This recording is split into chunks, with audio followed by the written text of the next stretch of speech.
Hey everyone, I'm Sam and welcome back to my What's on the Workbench series. So as you can tell by today's title, we will be changing the sounds in one of my Lionel Legacy engines. This is something that you can do with most Lionel Legacy engines, especially from the 2010 to around the 2020 era. You can still do it today, but it's a little bit different than the method I'm going to show you. For starters, I'm going to show you the engine in question with the sound file that it has.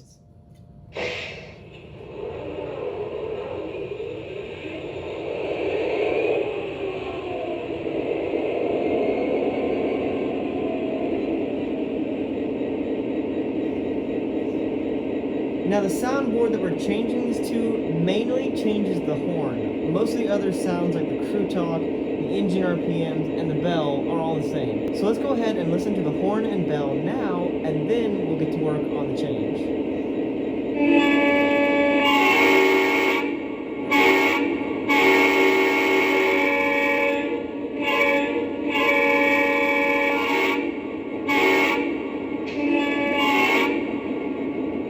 I think it sounds pretty good, but when Lionel did this run, they used a different sound set and another SD40-2 that I want to put in this one. So let's go ahead and shut it down and get started on the swap.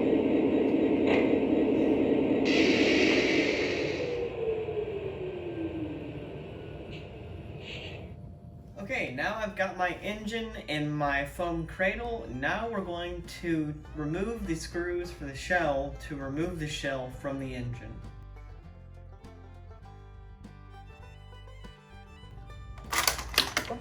There we go. Like I said, carefully because we've lost a couple things now, but I'm going to pick them up and we're going to get back to it. We've got a lot of wires to remove here.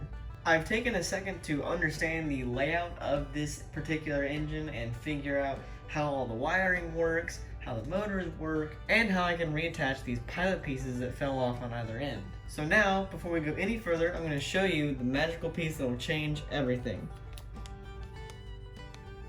Here it is, our Rail Sounds Light Diesel SD40-2, number 6-38934.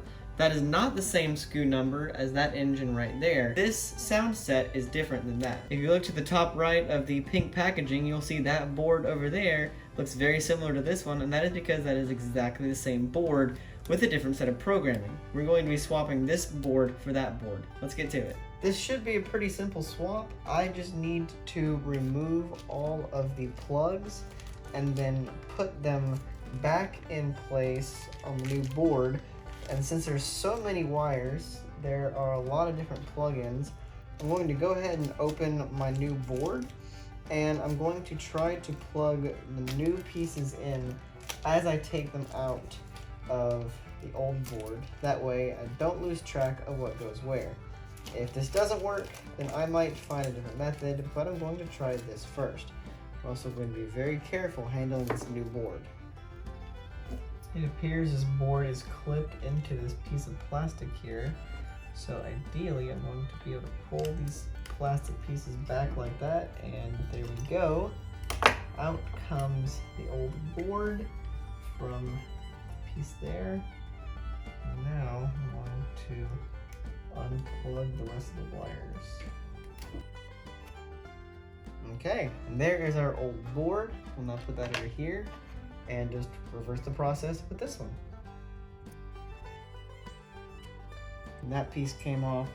This piece brought the connector with it. That's not a problem. I can just slide that back on the pins over on the old board. That happens sometimes on boards, but thankfully it did not cause the boards any damage.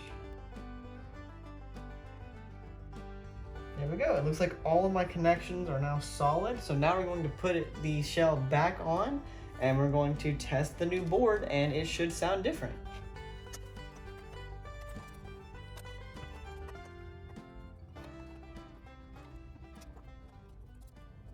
And now that it's back together, let's take a listen to it.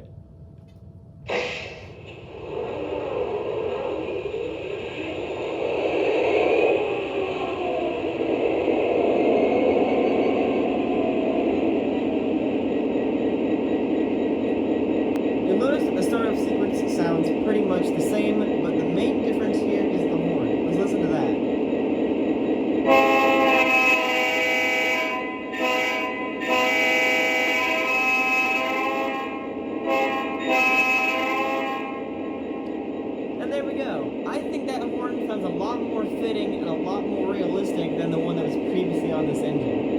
Now that she's all back together, let's take her for a run around the layout. Today's consist will be a couple of cars that I picked up recently. The first from Cadence's Rail Yard, which if you didn't know, he just recently opened a second train store here in the Middle Tennessee area. You guys should go check his stuff out, link in the description below. And the second car from Roundhouse in Kentucky. Anyways, let's go ahead and roll it out.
Sign the register book. Thanks, dispatcher.